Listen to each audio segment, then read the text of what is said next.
এটি সত্যি বলছি, কিন্তু কপালে শনি থাকলে তা কিন্তু ঠেকানো যায় না কো। হুম। যেই 666 কোটি টাকা ট্যাক্সের, মানে গ্রামীণ ব্যাংক পারো গ্রামীণ কল্যাণ যেগুলো আছে, ডক্টর ইউনুসকে আওয়ামী লীগ সরকারের রোশনালে পড়তে হয়েছিল একদম শেষ মুহূর্তে। যিনি আহ, বাংলাদেশ ছেড়ে ফ্রান্সে ছিলেন ডক্টর মোহাম্মদ ইউনুস, আসবেন নাকি আসবেন না, কিন্তু দেখেন কপালে সুখ্যাতি ছিল, সরকার পতন হয়ে গেল, তিনি দেশে আসলেন। আসার পর তিনি তার যে কি বলা হয় যে গ্রামীণ ব্যাংকের বা তার বিরুদ্ধে 666 কোটি টাকা একটা অভিযোগ ছিল, লুটপাট বা ট্যাক্স মাফ এরকম নানানভাবে শব্দটা ছিল। তো সেই বিষয়ে আওয়ামী লীগ সরকার চলে গিয়ে যে আগামীতে বিএনপি আসবে, বিএনপি আসলে কি ওনার বিচার হবে? জি, তারেক রহমান বলছেন, মোহাম্মদ তারেক রহমান বলছেন তিনি পার্লামেন্টে গেলে ডক্টর ইউনুসের বিরুদ্ধে 666 কোটি টাকা লুটপাটের অভিযোগ যেটা আছে এটাকে বিচারের আওতায় আনা হবে। এ বিষয়ে তিনি কোনো ছাড় দেবেন না। তিনি বলছেন যে তিনি পার্লামেন্টে যান বা না যান, ডক্টর ইউনুসকে আইনের মুখোমুখি করা হবে। ভাবা যায় বিষয়টা? তবে আপনারা যারা মনে করতেছেন জনাব তারেক রহমান বা তারেক জিয়া, না, জনাব তারেক রহমান ঠিক আছে, তবে ওনার আরেকটা পরিচয় আছে, ওনাকে কেউ কেউ বলে থাকেন আমতারেক। স্বতন্ত্র প্রার্থী হিসেবে তিনি কাজ করছেন। এবারে নির্বাচনী জনসংযোগে ঢাকা 12 আসনের তিনি মনোনীত সংসদ সদস্য পদপ্রার্থী মোহাম্মদ তারেক আমজনতা দলের সদস্য সচিব, তিনি এই কথাগুলো বলছেন।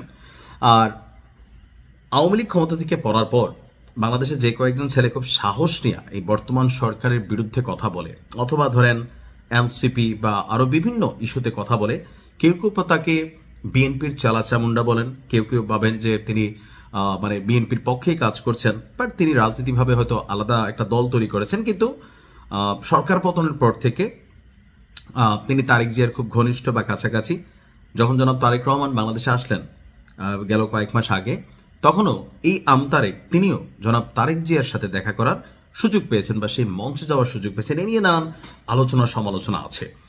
তো সেই জায়গা থেকে নানান ধরনের বক্তব্য তিনি বিভিন্ন সময় দেন, এমনকি ডক্টর ইউনুস সরকারকে নিয়েও নানান ধরনের প্রতিবাদে তিনি অলওয়েজ সোচ্চার। তো হঠাৎ করে সেই তারেক আমতারেক বা জনাব তারেক রহমান, অনেকে আমতারেক বলেন, তাকে আমের ব্যবসা করেন কিন্তু এই কারণে আমতারেক বলেন, তো তিনি মনে করছেন ডক্টর ইউনুসের যে 666 কোটি টাকা এই সরকারে তিনি প্রধান হওয়ার পরে নিজের টাকাগুলা টেকনিক্যালি মামলা খারিজ হয়ে গেল, বা গ্রামীণ ব্যাংকেও আরো বেশ কিছু সুযোগ সুবিধা দেওয়া হলো, আরো বেশ কিছু লাইসেন্স নেওয়া হলো, ইউনিভার্সিটি, জনশক্তি, অনেক কিছু।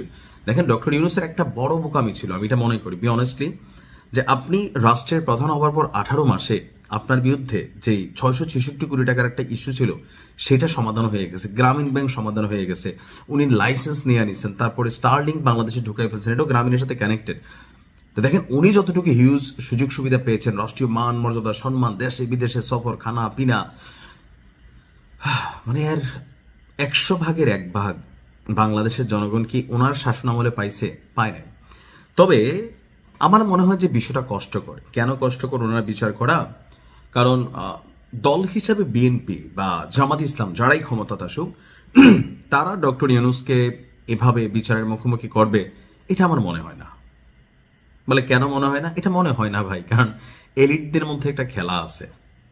তো যদি আওয়ামী লীগ কখনো আসে, 50 বছর পরে আসুক, তিনি যদি জীবিত থাকেন ডক্টর ইউনুস, ওনারা না পাইলে ওনার গ্রামীণ ব্যাংকে আওয়ামী লীগ সাইজ করবে, কারণ গ্রামীণ ব্যাংকের সাইজ করারও চেষ্টা করা হয়েছিল। তো তারেক রহমান যে সকল কথা বলছেন, তিনি যদি এমপি হন আর কি, এখন তিনি এমপি হলেও সংসদে কথা বলবে, এটাও সঠিক। সেখান থেকে আবার কোন দিকে কি মন নেয় দেখা যাক কি হয়। ভালো থাকুন।